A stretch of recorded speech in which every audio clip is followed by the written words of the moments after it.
Yes, Brian is speaking with them. Good morning, it's 9:04 a.m. We will call to order the Tuesday, June 25th, 2024 meeting of the Zionsville Redevelopment Commission. We have a quorum with Commissioner Ezra, Hage, and Commissioner Ashelman in attendance. We'll start first with consent items. We have the meeting minutes from our prior meeting, claims for approval, and then the TIF area report. Are there any comments, questions, or revisions that need to be made to any of the consent items?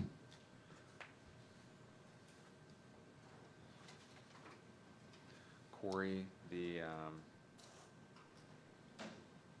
Hackman-Hewlett conversation, do we need to have that at this point?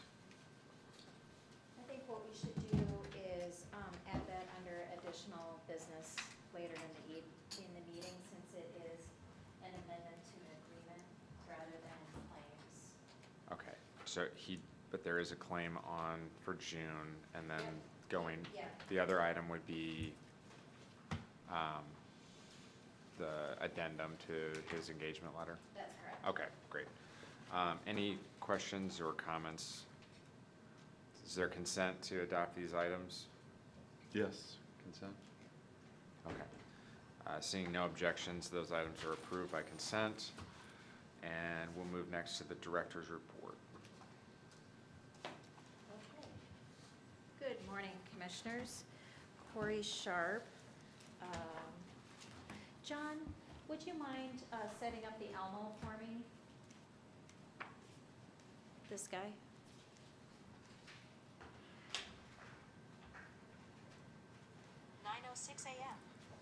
Sorry. It's 9:06 a.m. Yeah, it is. Oh, I'm sorry. Thanks. We are going to try to start to be a little bit more formalized in our monthly reporting. In your packet, you have a copy of this RDC monthly report. It is structured in two different ways. The first way is financial, and it will take a look at our annual budget that has been approved, and then our spending on a monthly actual basis and a year-to-date actual basis. We have organized this in a way that follows our approved budget that was adopted at the beginning of this year. Along the same lines of budget approvals, we are entering into the second half of the year, and we will start to look at the 2025 budget here over the next couple months with the Finance Committee, so that the full commission can consider a budget in October or November, and then we will present that to Town Council before year end as well. This is only the operations of the Redevelopment Commission. It is not the operations of any town department. So you'll see in this, we will also have this posted online for the public to reference. And then at the first meeting of every month for council, I present an economic development update as a part of the Mayor Stairs mayoral update. I have also included this packet in the council packet as well. The last section of the report looks at our project programs and what we are actively working on. So the first section is South Village. Currently, the town is working on a PUD, and as you know, that I and Zach have been heavily involved in working on that project so that we can shape how development will happen, and really looking forward towards public-private partnerships and projects that focus on redevelopment and economic development activities like public restrooms, parking garages, road realignments, plaza, and then P3 projects that would include mixed use and including office, retail, restaurants, and apartments, and/or for sale residential product. One of the projects that is imminent, that we probably will start to be discussing on a regular basis, is the Brick Street Inn. This is a business that is here locally. They have submitted a plan to the Plan Commission to expand their business and their hotel. And they went through a Plan Commission process prior to working with the Redevelopment Commission and understanding how they needed assistance with parking. And so we will work with them to understand how we can work towards a shared parking agreement that will allow them to really exponentially grow their room count. Currently, they have 8 or 12 rooms. If we're able to structure a shared parking agreement, we could be looking at 75 rooms in our downtown, which is actually our only hotel in Zionsville. So looking forward to seeing how that project unfolds. We are also working in Creekside. We last month approved a development agreement with Fru's Vision, which is the Center for Site project on lots 4 and 5. We have received the $30,000 in escrow for this project. They are currently working through their due diligence and design process with the various departments in Zionsville. We're also working with them to firm up what their building floor plan looks like, because the current PUD allows for a medical office use as a multi-tenant approved use, but not as a single tenant. So we're working with them to understand, are they going to occupy the full space, or are they going to have additional tenants in that space? Along the same lines, I should also mention that you will kind of notice this Creekside, or the Creekside that was located here in the South Village PUD has been pulled out, and that's been a result of our conversations in collaboration with Town Council, understanding that we are actively working on filling Creekside and kind of going the same course and pulling Creekside out of the revised PUD rather than having it separate, or inclusive, I'm sorry. Lots 7 and 8, we recently approved an LOI with Exclusive Auto Sports, which is a racing team. They have been working with our legal team, and I expect for us to have a development agreement here within the next 30 days, definitely before our July meeting. The next project that has been on our list of things to work towards over the last year has been Lot 2, which is the property in front of the Zionsville Government Center. We have been having conversations with Seek LLC, which is the property owner of the building right across the drive.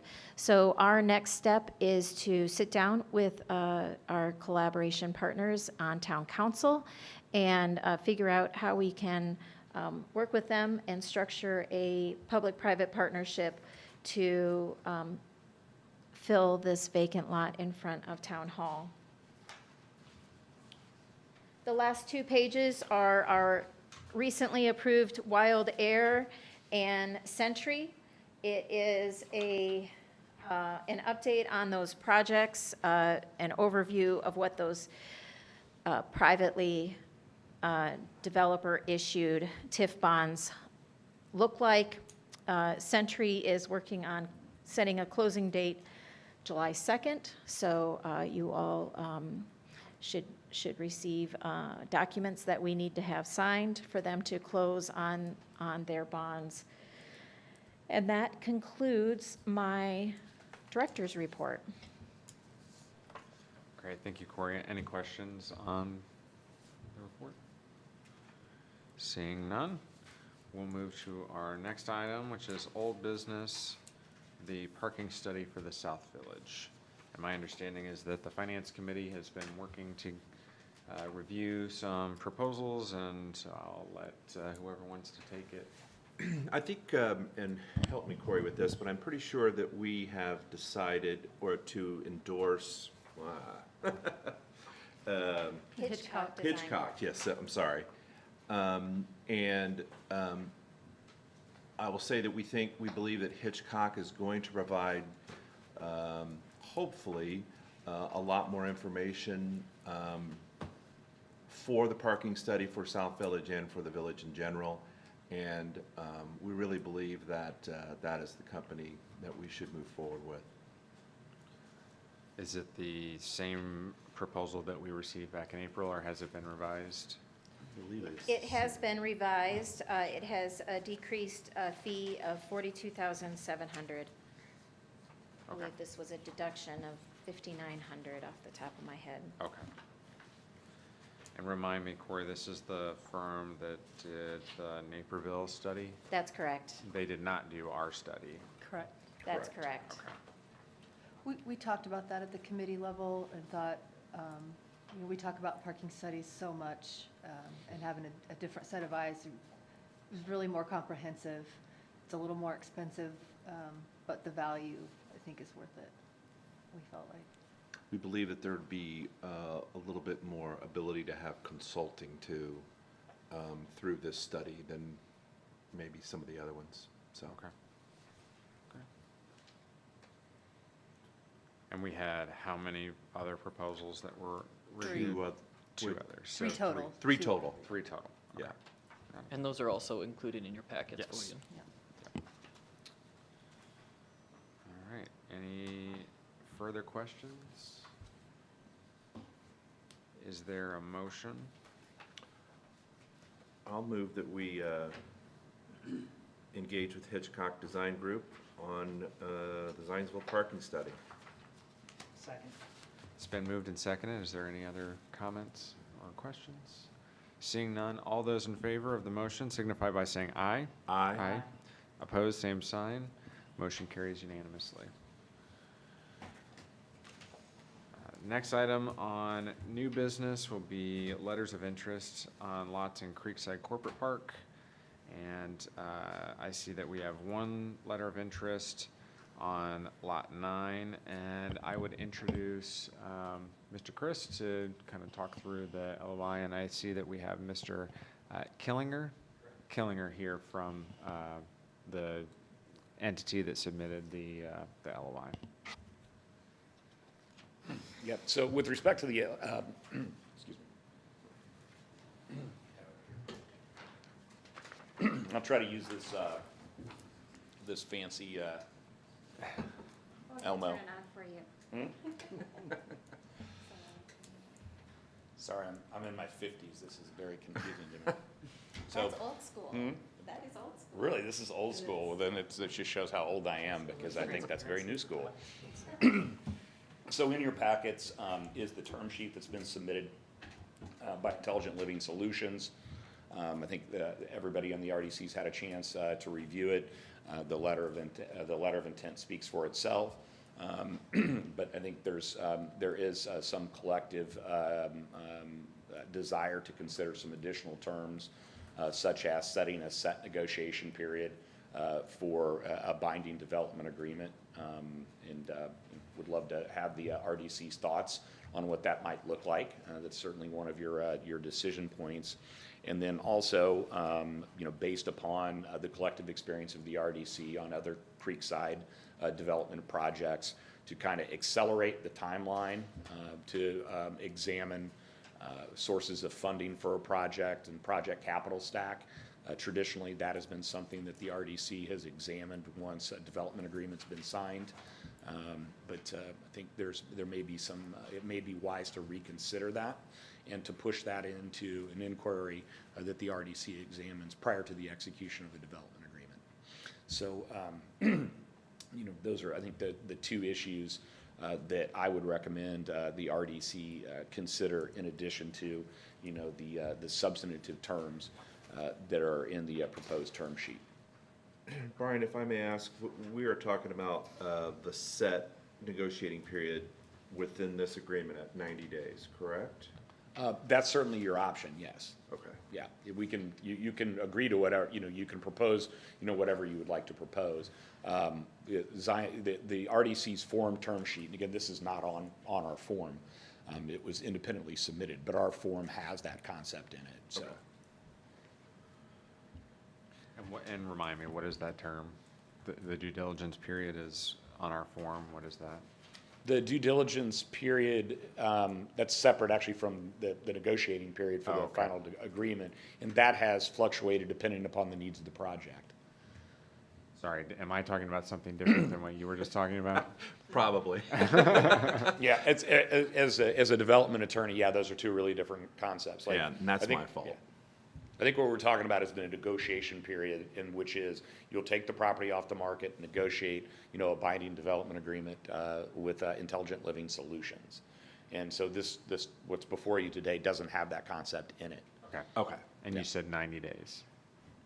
And 90 days is typically what has been agreed to. There's been other circumstances where there's been extensions, and it's kind of deal dependent. But I think 90 days is and Kent, maybe your memory's better than mine, but I think you're right. I think it's about 90 days. yeah. So if I follow this through, it would be 90 days to get to a development agreement, and then there would be a 90-day diligence period with a 60-day potential extension.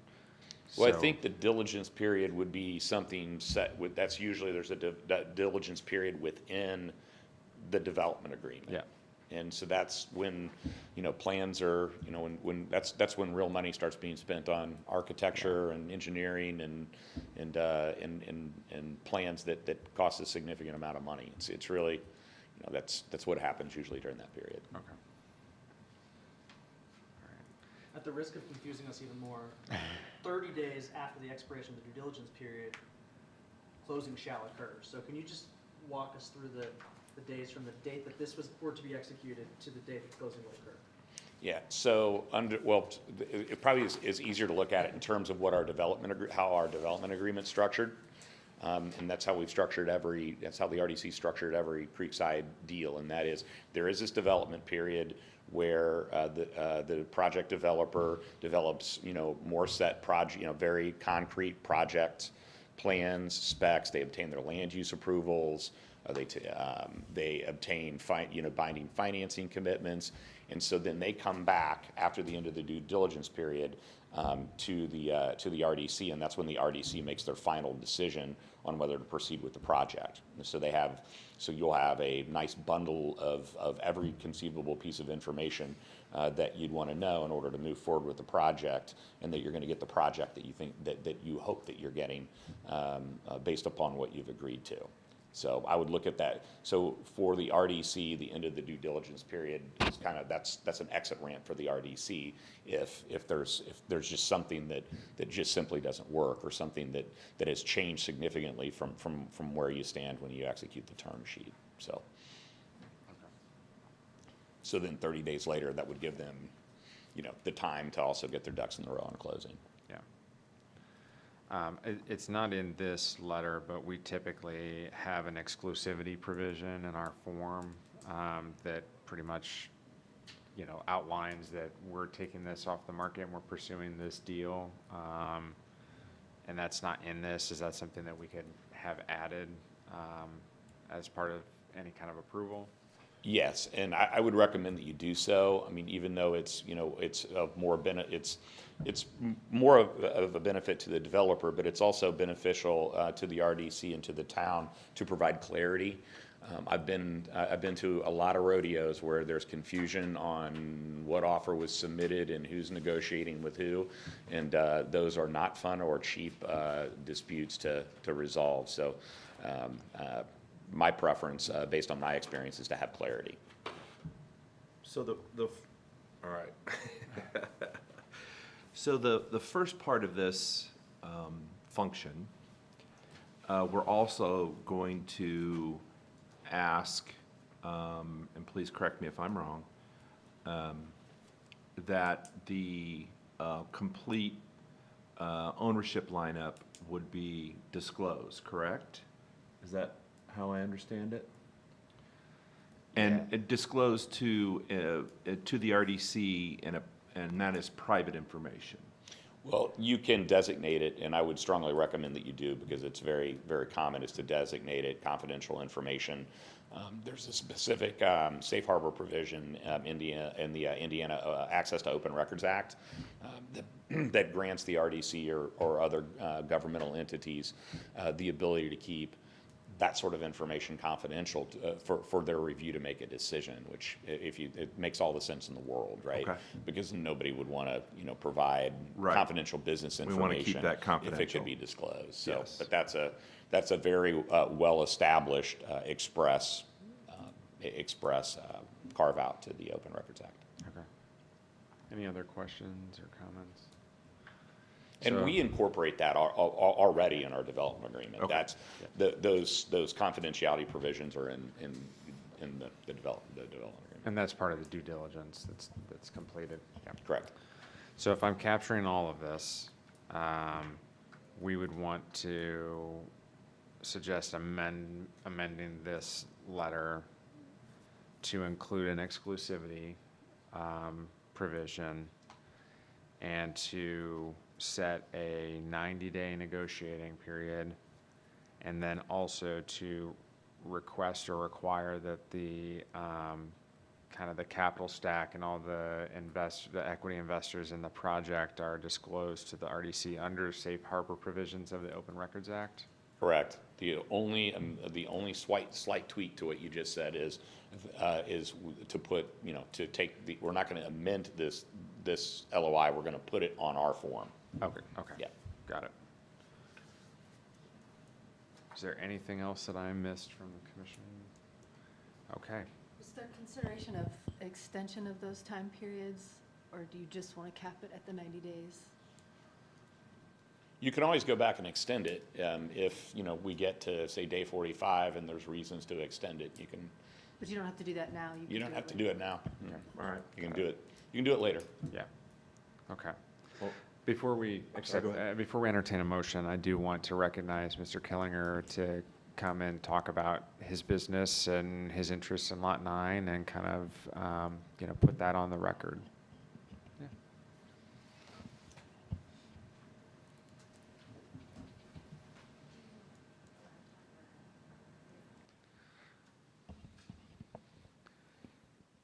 Thanks for being here this morning. I think it's sufficient just to kind of talk about your business and where you started and where you're headed and kind of what your vision and interest is in Lot 9. Perfect.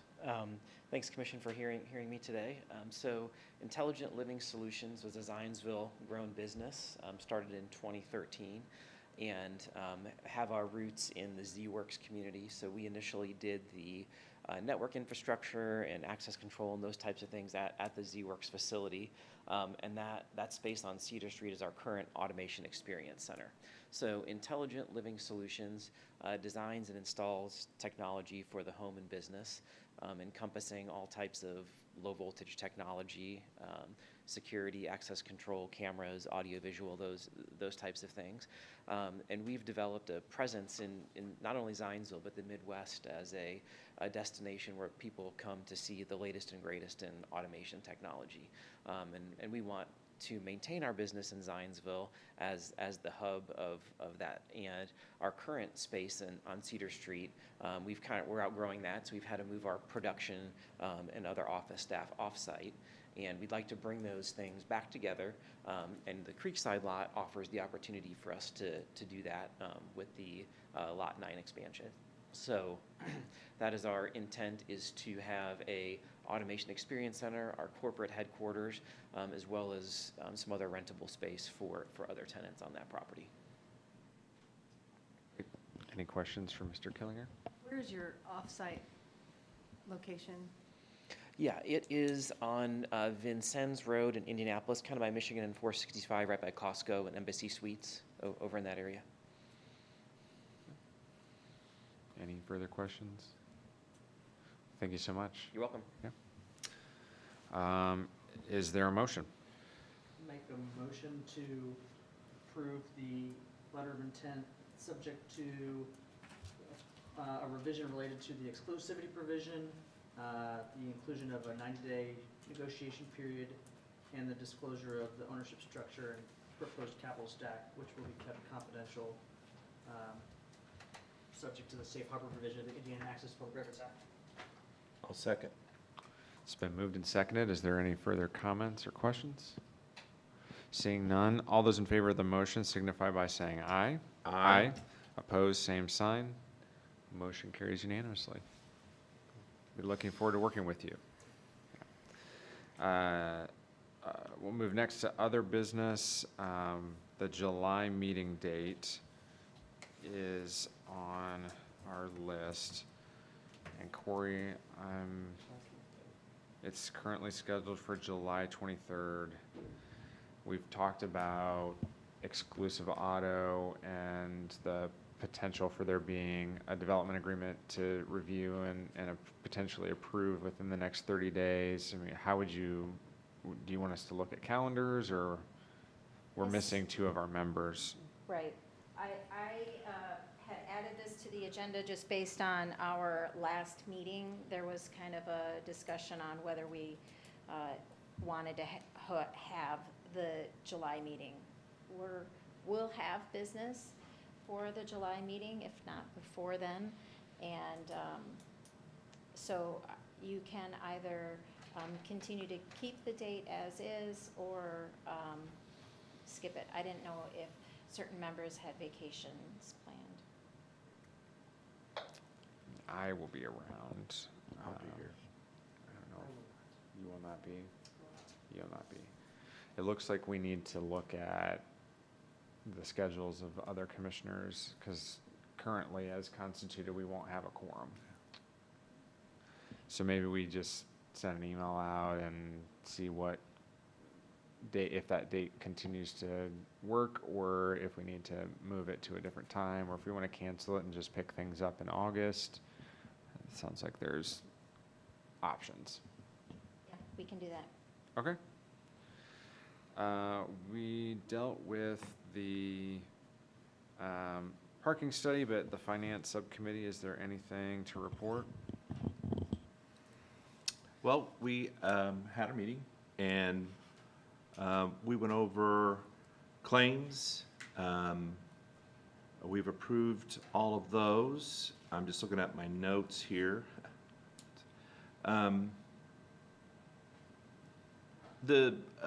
There was discussion, and Corey, I don't know if you want to discuss,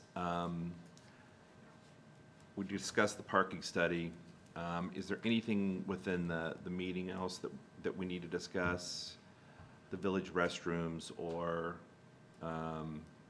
any other billing? I don't think so, is there? Yeah, we had a couple items.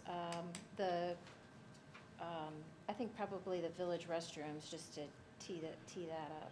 Okay, so throughout my existence in downtown Zionsville, there's always been a problem with public restrooms.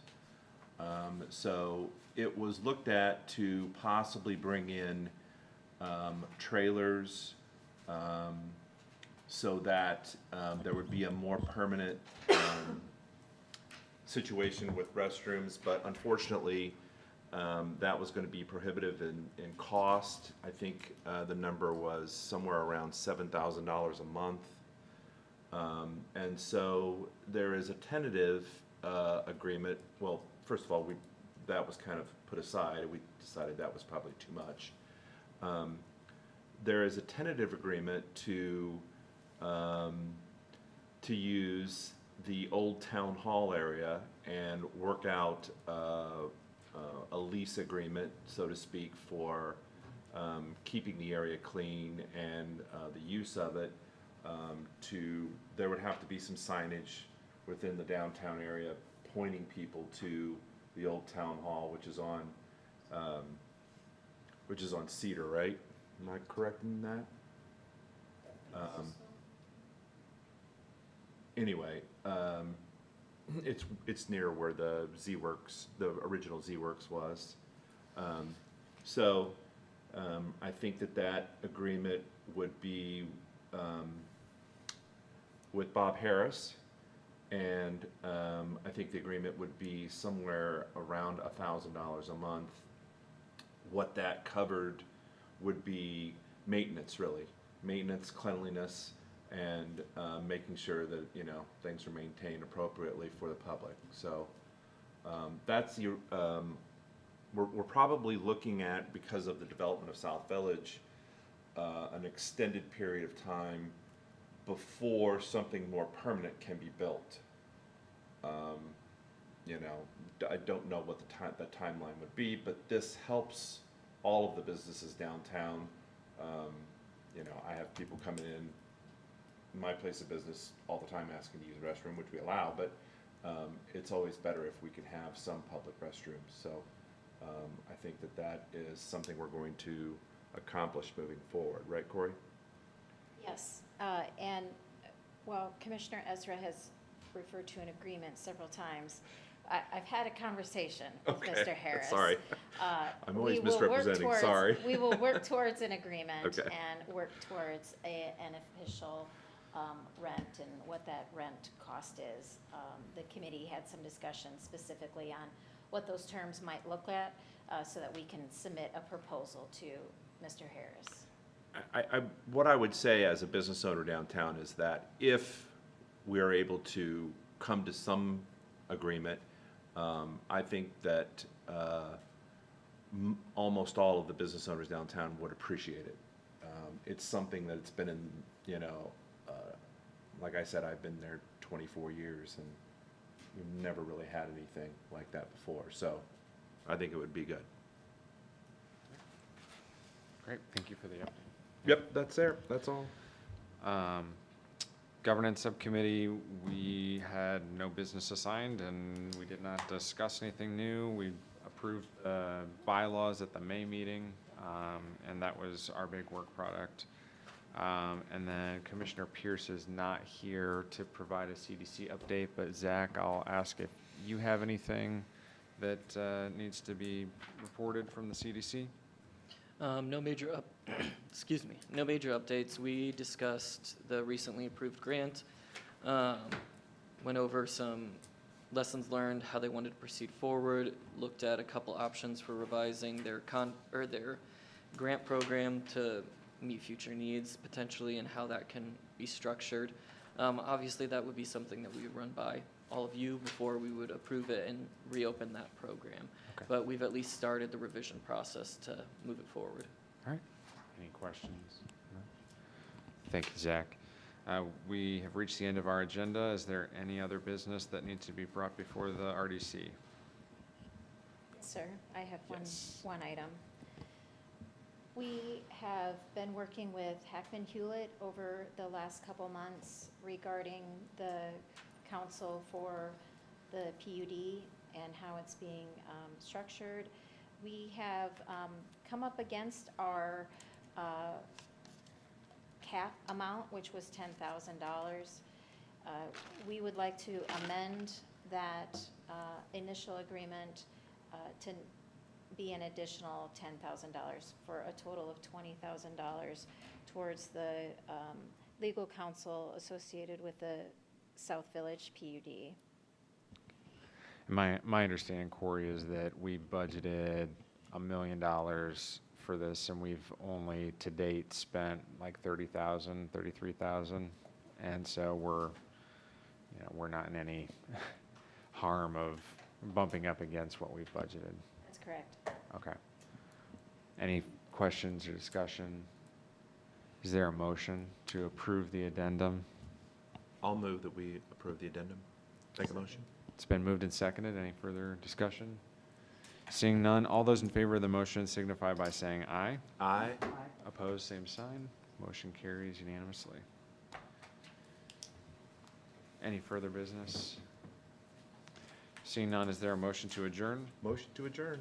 Is there a second? It's been moved and seconded. All those in favor of adjournment signify by saying aye. Aye. Aye. We are adjourned at 9:39.